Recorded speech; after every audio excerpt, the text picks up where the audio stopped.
Welcome to Season 4 of Under the Sisterhood, Women's March for Mental Wellness. This season, we're diving deep into the intersection of women's mental health and overall wellness, bringing you thought-provoking conversations every Friday. We'll explore a wide range of topics, including how mental health impacts every stage of a woman's life, the intricate connections between physical and emotional well-being, and the role of practitioners who champion mental wellness.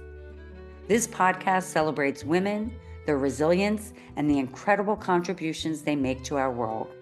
I'm Elizabeth Elfenbein. Let's get under the hood. Today, we're getting under the hood with Dr. Priyanka Upadhyaya, a mother, daughter, sister, women's well-being advocate, and a clinical psychologist committed to helping individuals, couples, and families lead more balanced, fulfilling lives.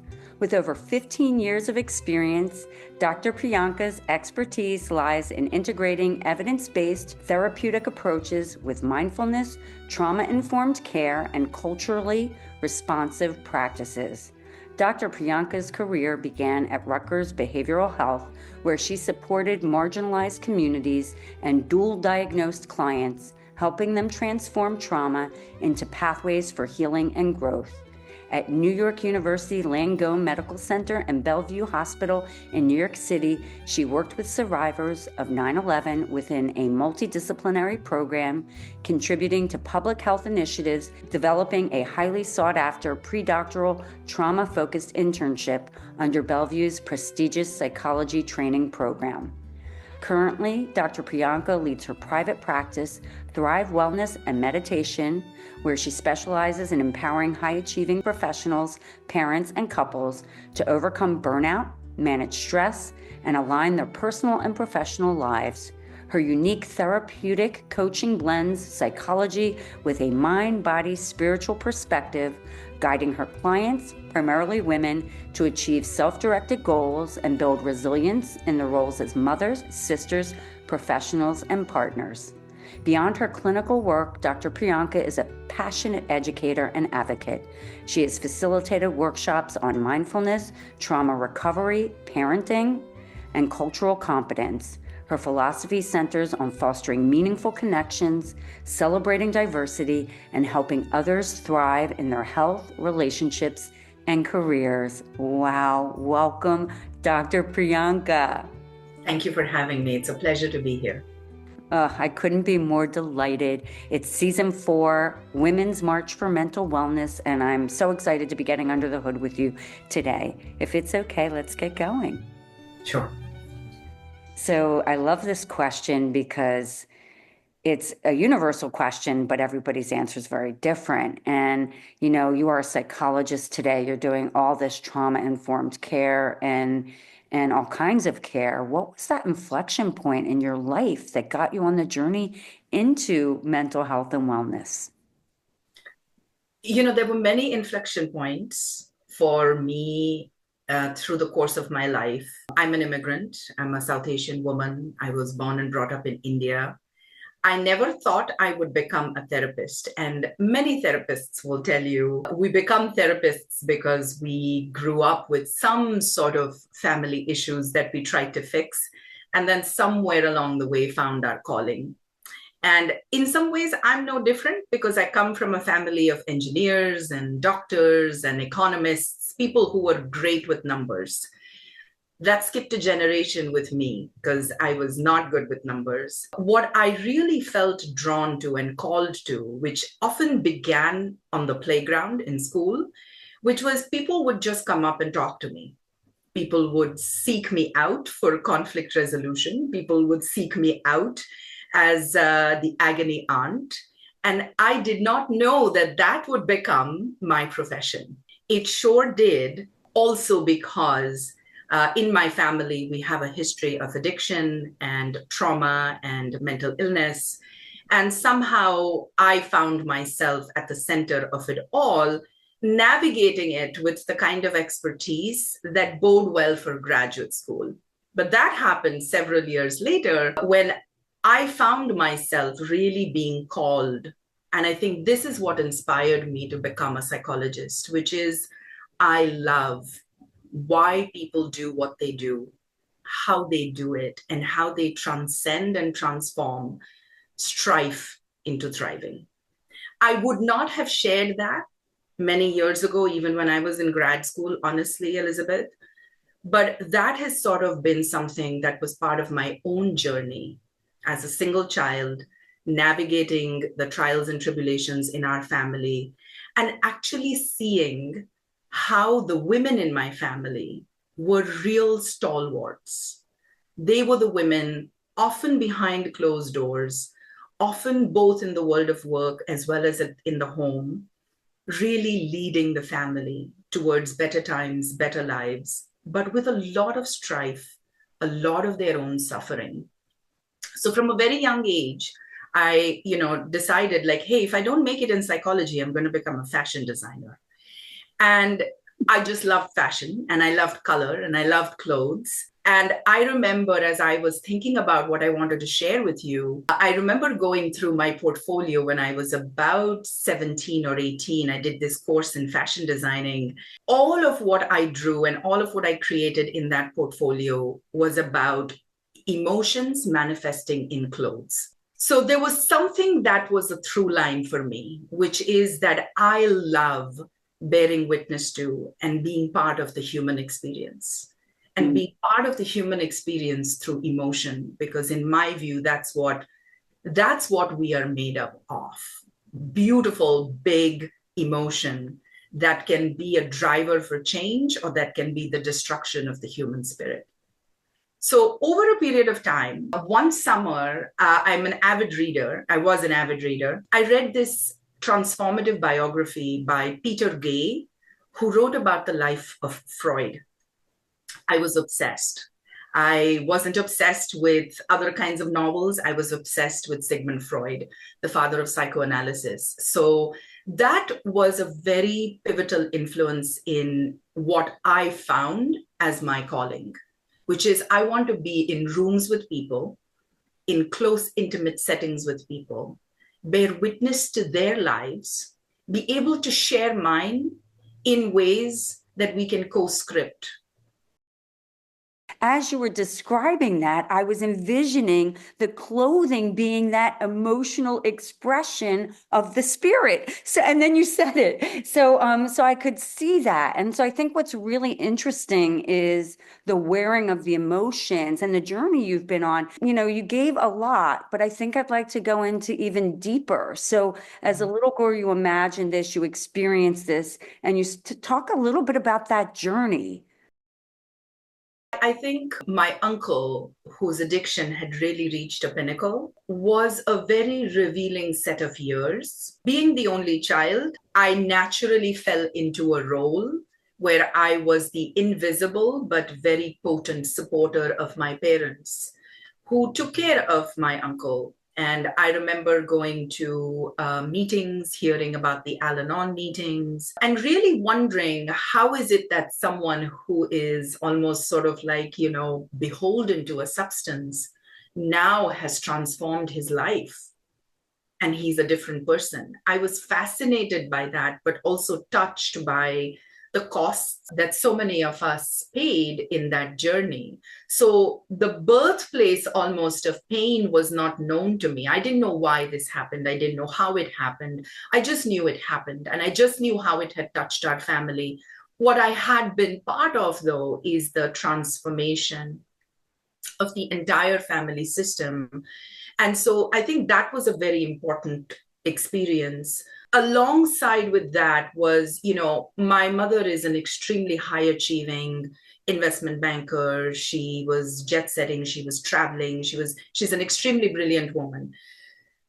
I saw in the India of the 90s the kinds of experiences she had professionally that unfortunately women I work with today, friends that I have today who are women, continue to go through. And I applaud her for today, sitting where I am, but as a little girl, just admiring how is she doing it all? She's holding up the sky for our family. For me, it sort of planted a seed in the power of the woman who plays so many roles, who wears so many hats, in both her professional world and in her personal life. So that was another very pivotal set of years where it just sort of felt like these are journeys I want to be part of. There is my own healing I needed to go through, which happened at different points, actually, when I entered graduate school, because people often told me, like, what are you going to do becoming a therapist? You're going to read people's minds, which was often the stereotype and the culture I came from. And I said, it's actually not reading anybody's minds. You can go to a psychic for that. What I really love is sitting with somebody and seeing them at point A and being part of the journey to point B, C, or D. That's what I want to be part. That's what juices me up. So it began very early in my life for me to sort of partner with women in some way, shape, or form. I think it's really interesting because as a young woman, you had such deep feelings and experiences and were able to sort of move that into something being in, and even your interest says it, into a space of really creating meaning and looking at the whys and what people are doing, and the fact that emotions are such a big thing. And so, just kudos to you. So you did your master's, your programs in India. Like, talk us through that experience and what you were excited about. You talked about Freud and being like overwhelmed with the psychoanalysis, which is fantastic. Take us on that journey. So, by the time I entered junior college, which what would be here 12th grade, I guess, my parents knew I had read so much of Freud. I had read so much of psychoanalysis already. And they were a tad bit disappointed, as very prolific economists and journalists, that our daughter wasn't necessarily going to pursue economics. And I actually did better in economics than I did in psychology, but I was so happy stuck in a dingy lab in the psychology department that they knew that I was going to pursue this. But at that time, there was a ceiling in terms of how much I could grow in the world of psychology, psychotherapy, and helping people. And I began to realize, I realized that, I need to go abroad. I need to go meet Freud. So my parents actually took us on a trip to London. And I went to the Freud Museum. And I stood at the entrance of his office and I saw all the masks and the couch. And I told my parents, I want to come to the Anna Freud Institute in the UK because this is what I want to do. At the time, I was very interested in working with children. However, what I did find, and I'm so blessed I found it, I found my graduate program in the United States. And I said, I don't think I'm going to be satisfied just studying for 2 years. I want to study more. And so I found Rutgers University. And I found this amazing program, the PsyD program, and I was like, this is going to be home. At that point, I had not traveled abroad. I had not traveled to the States. I had no idea.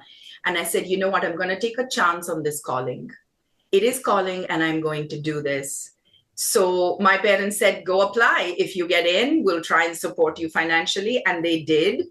They took loans. And 2002, a year after 9/11, I was in New Jersey on the Rutgers campus, fresh off the boat, jet lagged, and I was like a kid in a candy store. Here you come over to America. We're going to go on that journey with you for a second, but it would be great for you to share with the audience the cultural limitations in the world of psychology in India. At that time in the early 2000s, late 90s, I think there was more of an emphasis on psychology through the lens of social work, which is actually tangibly helping people get connected to systems. One through line that I felt was missing there was normalizing the idea that you could go to an expert, a trained expert, an empathic one, and be able to share something that was very private. And actually, in that sharing and in that journey, transform stress into something different. The amount of stigma that I experienced just in choosing what I wanted to do was very telling, and it's sort of a microcosm of what people felt in general. My home was my master's program where, it was delightful to be part of that program and be supported and be heard and be seen. But I think outside, especially even in my family, there wasn't a value seen in the process.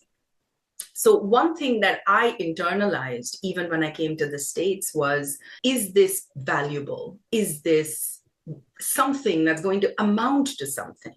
Am I wasting time? So there was a lot of this internalizing of stigma around mental health care. And I have to say this, and then I'll pause if you have a question, because it was only when I got into my own therapy and I kept it a secret that I realized that what I had internalized was so much of the stigma of what it is actually like to be received non-judgmentally in a humane way by somebody. I would imagine that that would be such a visceral moment. You, by going on your own journey with a therapist, what did it make you see and feel? It changed my life. It really allowed me to see who I really was, where I came from, who and what shaped me and how, and why I'm here today. And I'm eternally grateful to my first therapist, because I was able to take everything that I received and everything that was changing within me into being a student therapist. And one of the through lines that sort of remained very salient for me is the idea of stigma. And so even today, and even back then, I began to sort of proudly tell people, I'm studying to become a therapist. I'm studying to become a psychologist. This is something I love to do.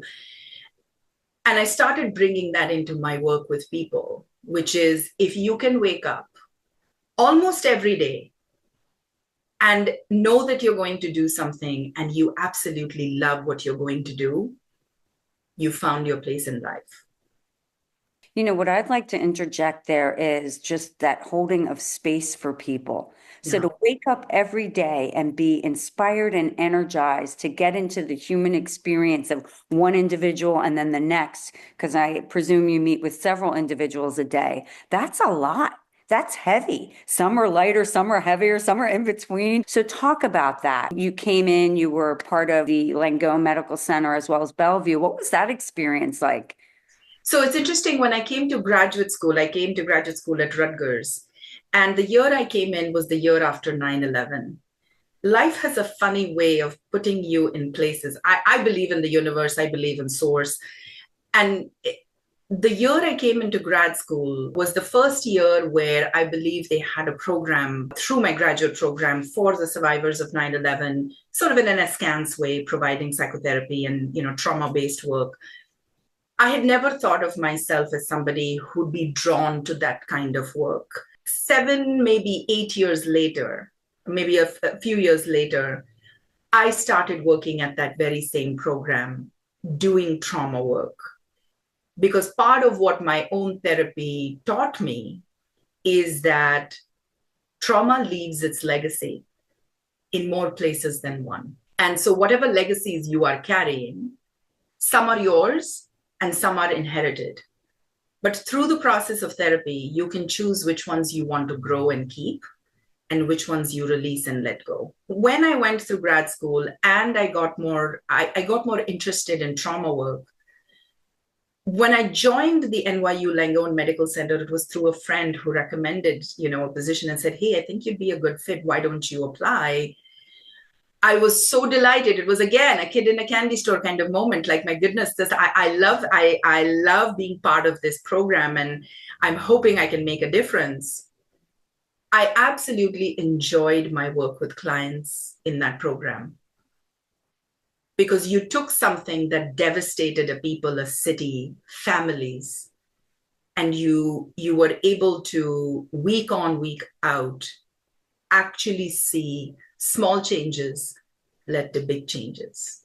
Small shifts led to big shifts. And that's sort of where doing work with people from the lens of you are more than your symptoms helped me also apply that to myself. I can't imagine what it was like, what it would have been like to counsel that and to deal with that. And so I think there is profound learning in these experiences we get to witness. And some people take it on more. It's interesting that the transference of those experiences, right? I mean, would you consider yourself an empath? I get the sense a little bit. I was the kind of empath that was more like a sponge. And it took a while where I realized that that's what burnt me out. Mm. And for a lot of women that I work with, I see this happen also, the multitude of roles that we play.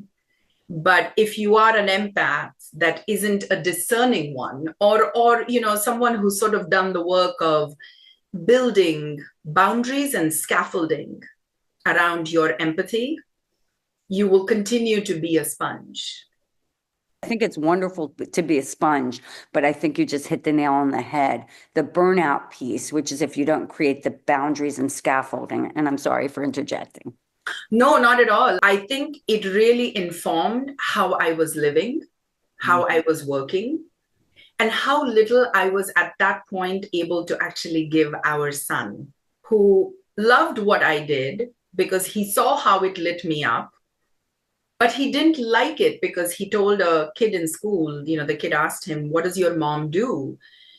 He said, "She helps people feel better." My heart was warmed when he said that. He said, "But my mom is very busy," because I had a 4-hour commute each way. And I noticed that he missed my presence. And it made me reflect on how easy it is to sort of be that kind of empath, and how actually, even in my role where I hold space for people, where I am listening and creating room for people's life experiences, I was getting depleted. The model of giving, which I think again is so endemic to so many women, needs to shift. I can't keep giving knowing that I am being depleted in a way that fuels you, because that's unsustainable. The work you're doing with the women you're doing. And I'd like to talk about that because I know this next phase and the business you've set up is a little different because it focuses a little more on women, right, and families. It sounds a little less trauma informed, if you will. But why don't you share a little bit about that? Sure. So it was really in 2019 that I felt I wanted to fly. And I wanted to fly in a way that I wanted to be creative in what I did in my work in the therapy room. Because by this point in 2019, I had gone through my own health journey, and I had discovered that health is more than the absence of symptoms, even from a mental health perspective. Health is really where you feel happy, joyful, free, peaceful, and don't have symptoms, perhaps. And so by 2019, I had really evolved into this place where I wanted to be creative with clients. I wanted to be creative with professionals I was working with, and began to incorporate more of how the mind, the body, the spirit, and our emotions can work together. And so that's the kind of flying I wanted to do. So that's when private practice became where I wanted to be. And so since 2019 and through the pandemic, it's been this journey of where you are more than your symptoms. The very act of looking for therapy, the very act of saying, I know something's not working. I don't want that anymore. I want something more, different, or less, is an act of self-courage. And there are many ways that you can shift that. There are many ways to get to a better place. So that's when I, in private practice, decided that I wanted to help women, couples, and families mitigate, I don't know, what I would call the vicissitudes of modern day living and loving, which is burnout, depression, anxiety, and trauma that we know how to mask, or that we do for a good set of reasons and for a long time. So that became the focus, and it personally resonated with my own journey, because whether I was 16 or 17, or whether I was doing my master's in India, one of the things that I felt was, if I can personally relate to something that someone is going through, and I have done something, found something that has helped me, I want to pay it forward. This was a similar thing. because of the experience you had at like Bellevue and stuff and the trauma from 9/11? Are you finding the work? I know the private practice is good. You're focusing on mind, body, spirit, and the meditative side of things. Are you finding it as interesting, and is it about more of a balance? I think being in private practice allows me the creative freedom to be more integrative and collaborative. I love working with my clients.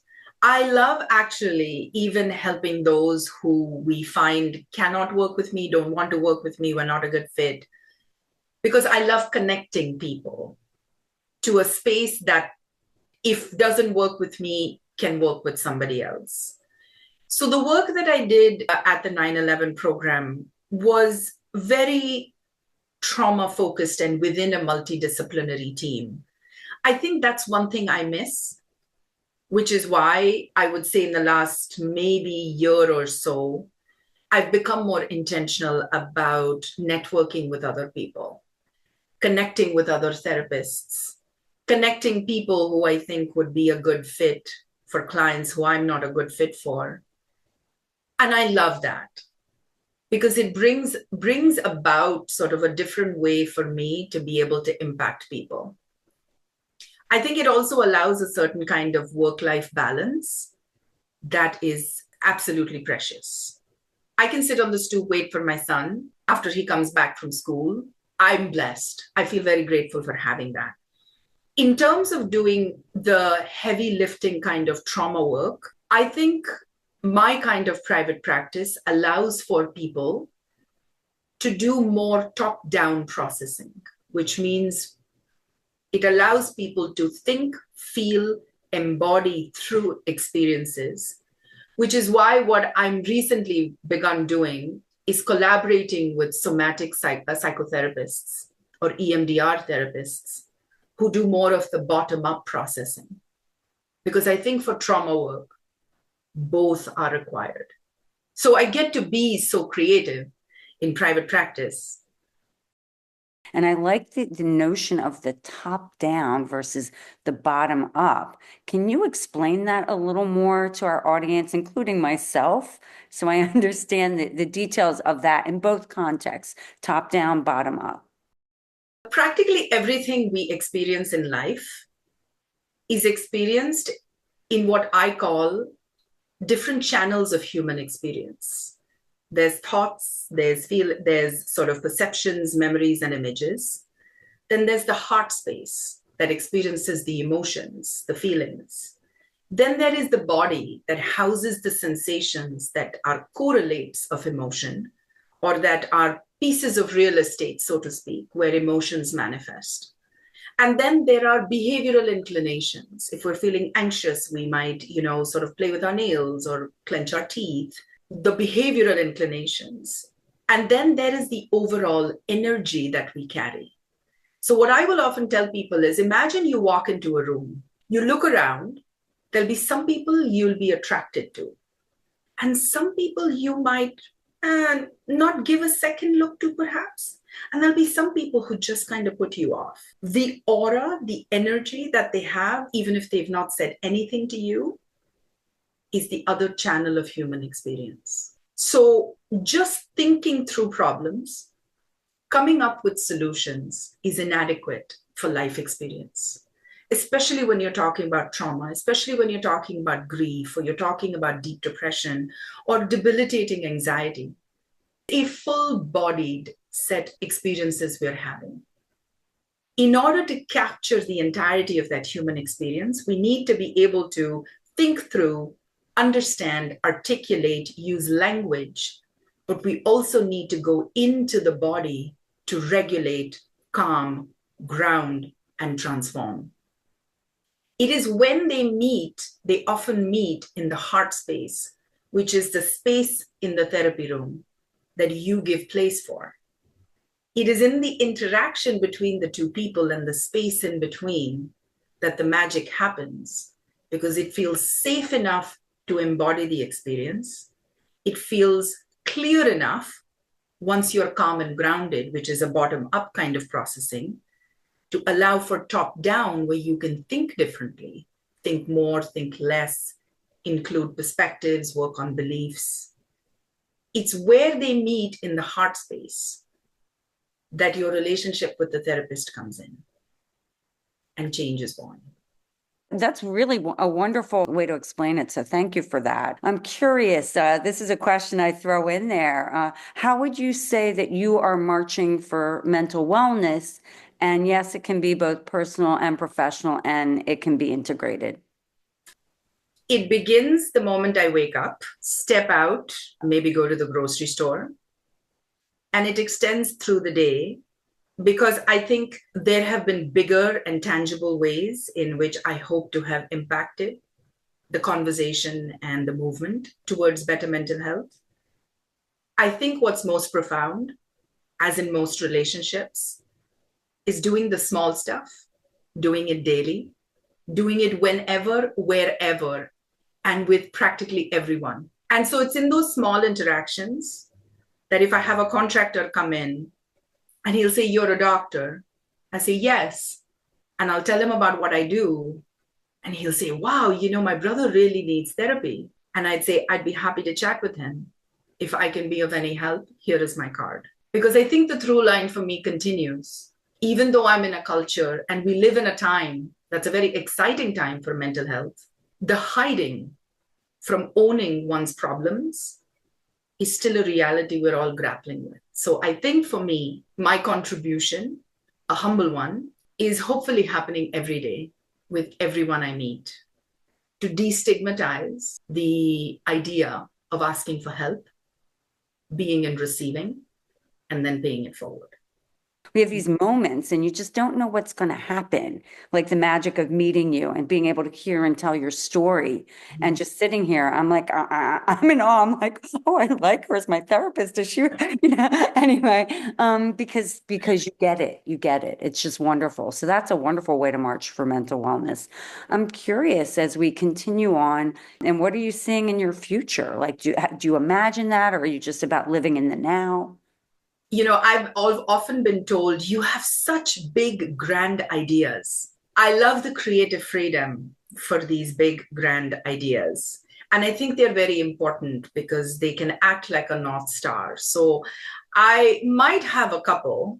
One of the North Stars for me is really to make and continue to impact the conversation in a lot of South Asians about the value of therapy. Because most people come, and this is what I want to say, is that most people will go to therapy because something's wrong. They're either holding on to their sanity or their lives or their relationships by their fingernails, or they have some sense of, something's wrong. What I want to be able to do is to be able to start, nurture, and grow a conversation around that does not have to be the only time you go to therapy, because it is really a space where you can learn skills, be heard, be seen, be validated, and open up possibilities for yourself. And so a couple of ways in which I'm hoping to do that is to write more, is to speak more, is to have messages through platforms like yours, which are so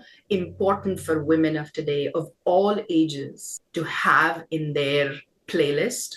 And then within the therapy room, create opportunities for women to connect. So we have a coach who will be doing wellness workshops for us and do those workshops for women and have women connect and create what I love in my own life, which I call the makeup-less, bra-less sisterhood.